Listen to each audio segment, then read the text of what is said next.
그러면 선물이 중요합니까? 선물을 주는 마음이 중요합니까?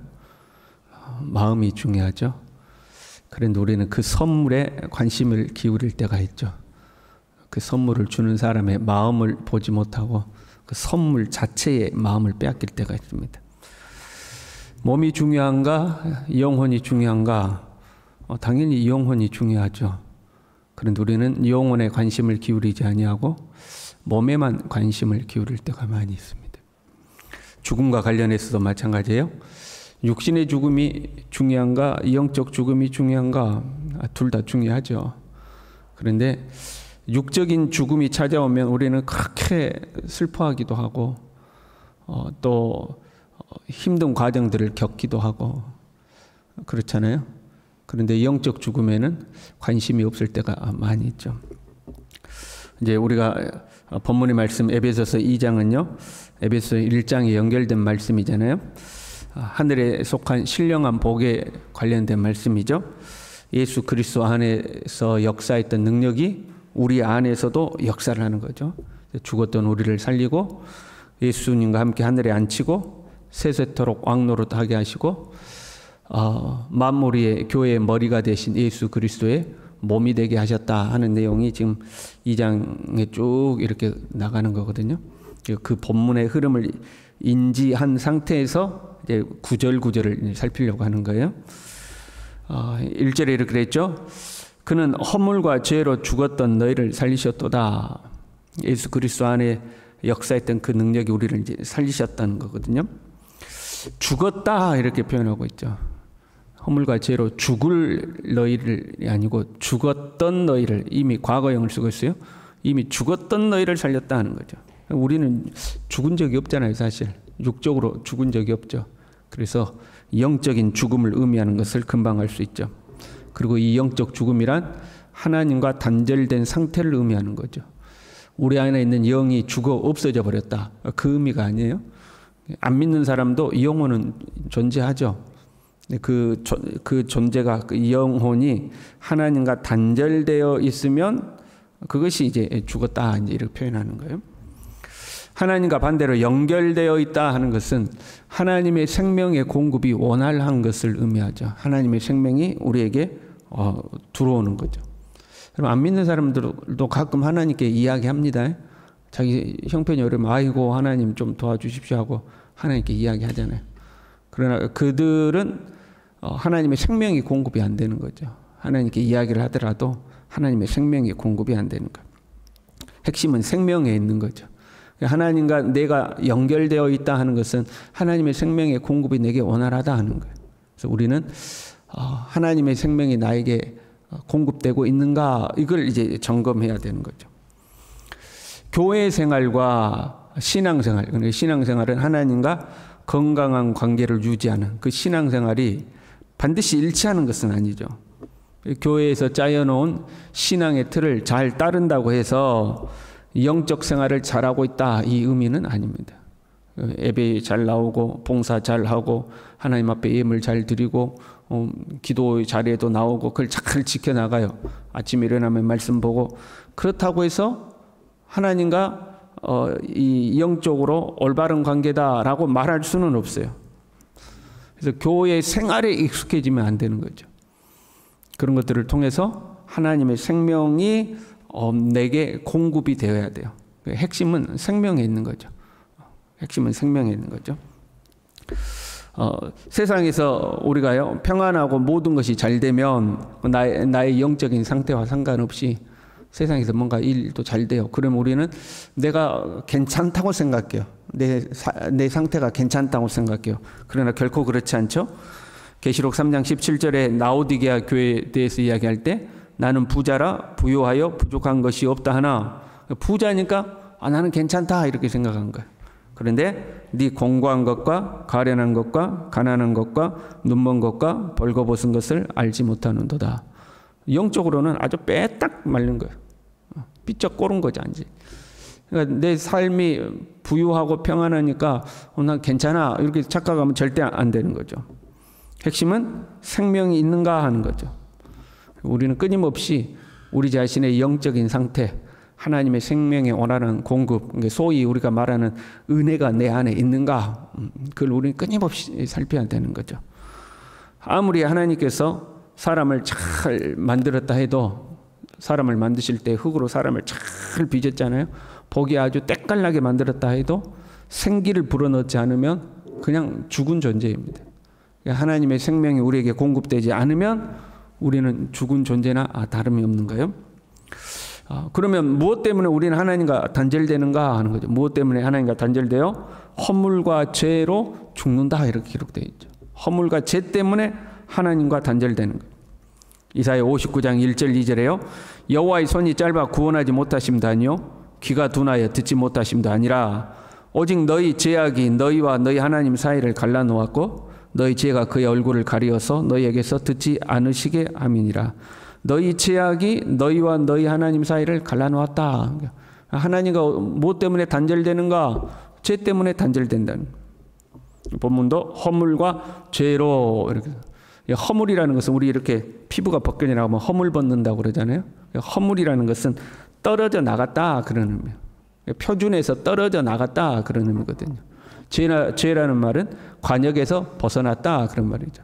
둘 다 하나님의 뜻에서 벗어나서 다른 길로 간다, 그런 의미예요. 허물과 죄는 허물이 따로 있고 죄가 따로 있는 것이 아니라 같은 의미를 이제 반복하는 거죠. 하나님의 뜻에서 벗어난 것이 허물이요, 하나님의 뜻에서 벗어난 것이 죄다. 그리고 그 죄 때문에 하나님과 단절된다 하는 거죠. 그럼 왜 사람은 하나님의 뜻에서 벗어나는가? 하나님의 명령대로 가면 될 것을 왜 그 명령에 불순종하고 벗어나는가? 욕심 때문에 그렇죠. 사람의 욕심이 잉태한 즉 죄를 낳고 죄가 장성한 즉 사망을 낳는 거죠. 그 욕심 때문에 하나님 말을 안 듣는 거예요. 그래서 우리가 우리의 욕심을 붙잡는 순간 하나님의 생명에서 딱 단절이 됩니다. 욕심을 붙잡으면 하나님 생명과 단절돼요. 세속적 욕심이죠. 여러분 그런 거 경험하실 때가 있을 거예요. 하나님 앞에 헌신할까 말까, 하나님 앞에 드릴까 말까, 하나님께 순종할까 말까 고민하다가 왜 고민해요? 내 욕심 때문에 고민하는 거잖아요. 하나님께 드리기 아까워, 하나님께 헌신하게 내가 너무 손해보는 것 같아, 뭐 그런 거 있잖아요. 그런데 그 마음을 이겨내고 하나님 앞에 탁 헌신을 하면 마음의 기쁨이 착 차오르죠. 경험 안 해봤어요? 경험 안 해봤어요? 탁 하면 마음의 기쁨이, 비록 그러니까 그 욕심을 하나님 앞에 내려놓으면 기쁨이 생겨요. 생명이 싹 공급이 되는 거죠. 그러나 그걸 안 하고 끝까지 붙잡고 있으면 그것은 내 몫으로 지켰을지 몰라도 마음이 편하지가 않아, 기쁘지가 않아. 생명이 이제 단절되는 거죠. 이 욕심이라는 것은요, 세상에 대한 욕심만 있는 게 아니에요. 이 영적 욕심이라고 표현을 해야 될까요? 그 영적 욕심이라는 것도 있어요. 그 무슨 말이냐면 신앙생활도 철저히 자기중심적으로 하는 거예요. 사람의 타락이라는 것이 자기가 하나님처럼 되려고 한 거잖아요. 그게 자기중심이거든요. 신앙에도 자기가 중심이 돼야 돼. 내가 남들보다 기도도 많이 해야 되고요. 내가 남들보다 봉사도 많이 해야 되고요. 내가 남들보다 칭찬도 많이 들어야 되고, 내가 남들보다 인정도 받아야 돼요. 그러니까 신앙생활하는 이유가 내 자신을 드러내기 위해서 하는 거예요. 거기에는 생명의 공급이 없죠. 주님을 사랑하고 주님을 기쁘시게 하기 위해서, 주님의 영광에 찬송을 드리기 위해서가 아니라 내가, 그것도 욕심이거든요. 그게 앞서면 남들 보기에는 열심히 한다 그렇게 보일지 몰라도 그 안에는 생명의 공급이 없는 거죠. 그러니까 욕심과 불순종과 교만은 연결되어 있는 거죠. 따로 떨어져 있는 게 아니고, 욕심과 불순종과 교만은 그냥 한 라인에 있는 거예요. 사람이요, 참 강한 것 같아도요, 사람처럼 약한 존재 없습니다. 옷 안 입으면요 추워 죽습니다. 며칠만 안 먹으면 굶어 죽습니다. 사람처럼 약한 게 없어요. 뭐 만물의 영장이라고 하는데 사자하고 싸워서 이길 사람 몇 안 됩니다. 그렇잖아요. 사람처럼 약한 게 없어요. 그러면서도 우리는 우리의 힘으로 사는 것처럼 착각해요. 내 힘으로 산다고 착각해요. 교만한 거죠. 그러다가 내 한계를 뛰어넘는 문제와 부딪히게 되면 그때 우리는 깨닫게 되는 거예요. 나란 정말로 무능력한 존재구나. 그 대표적인 게 죽음의 문제죠. 어떤 죽음의 문제에 탁 부딪히면 내가 할 수 있는 게 아무것도 없어. 그러면 내가 얼마나 무능력한 존재인 걸 알 수가 있어요. 그래서 때로는요, 고난이 우리의 삶에 필요한 겁니다. 고난이 찾아오면 그 고난 앞에서 내가 할 수 있는 일이 아무것도 없다는 걸 깨달을 때에 다같이 무능력한 존재가 없는 거죠. 사람은 정말 무능력한 존재예요. 특히 영적인 일에 있어서는 아무 능력이 없어요. 여러분, 우리의 힘으로 한 영혼이라도 변화시킬 수 있습니까? 하나님이 역사하지 않으면 안 바뀌어요. 별에 별말을 하고 때로는 매를 들어 때리고 때로는 얼레고 달래고 해도 그 영혼이 바뀌지가 않습니다. 우리는 우리의 힘으로 한 영혼도 바꾸지를 못해요. 나의 힘으로 한 영혼에게 그 하나님의 생명을 공부를 못해요. 오직 하나님만이 하실 수 있는 거죠. 우리 자신이 영적으로 철저히 무능력하다는 것을 이제 깨닫게 되는 거죠. 우리의 거룩함이나 경건함도 마찬가지예요. 여러분, 거룩과 타락은요, 손바닥 뒤집는 것과 똑같은 거예요. 우리가 지금 다 거룩한 것 같죠? 경건한 것 같죠? 죄 안 짓는 것 같죠? 그런데요, 시험에 들면요, 금방 뒤집어지는 거예요. 선줄로 생각한 자 넘어질까 조심하라 그랬어요. 우리는 언제 넘어질지 모르는 사람이에요. 그래서 다른 사람이 넘어지면 우리가 다른 사람을 비난하고 손가락질하고 에이 사람이 말이야, 에이 저래가지고 목사가 돼가지고 장로가 돼가지고 하잖아요. 그런데 우리가 똑같이 그런 죄에 빠질 가능성이 존재하는 거예요. 그걸 아는 사람은 비난하기보다 자기 자신을 돌아보는 거죠. 내 자신을 돌아보아 나도 똑같은 죄에 넘어지지 않을까, 내 자신을 단속하는 거예요. 아이 목사님, 그래도 저는 아닙니다. 아이 적어도 저는 그 정도는 아닙니다. 그건 자기 자신을 모르는 사람이에요.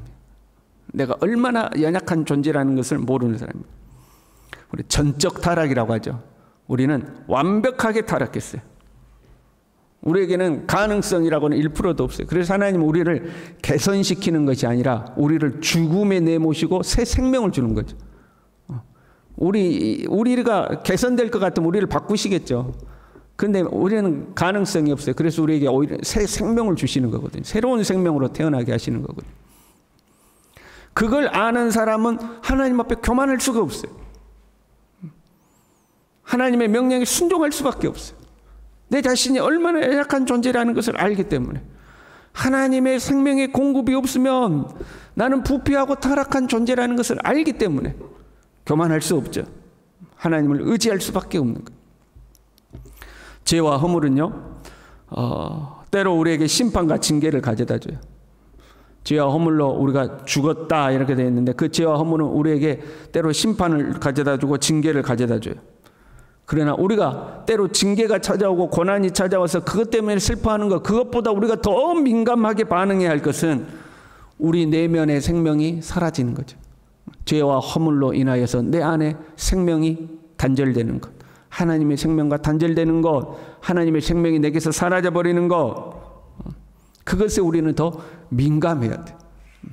그래서 하나님 앞에서 끊임없이 주님의 생명이 공급되도록, 내 안에 하나님의 생명이 가득하도록 저와 여러분이 하나님 앞에 그렇게 살아갈 수 있기를 바랍니다. 기도하겠습니다.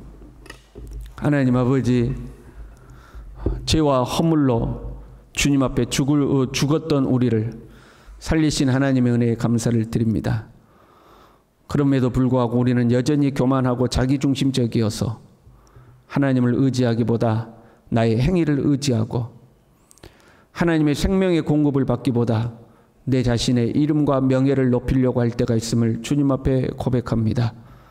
우리의 이 교만함과 우리의 이 불순종함이 주님 앞에 철저히 깨져나가게 도와주시옵시고, 오직 하나님의 은혜를 의지하고 오직 하나님의 생명을 갈망하고 주님과 더욱더 친밀해지는 하나님의 사람들로 살아갈 수 있도록 주님 우리 모두를 붙들어 주시옵소서. 예수님의 이름으로 기도 올리옵나이다. 아멘.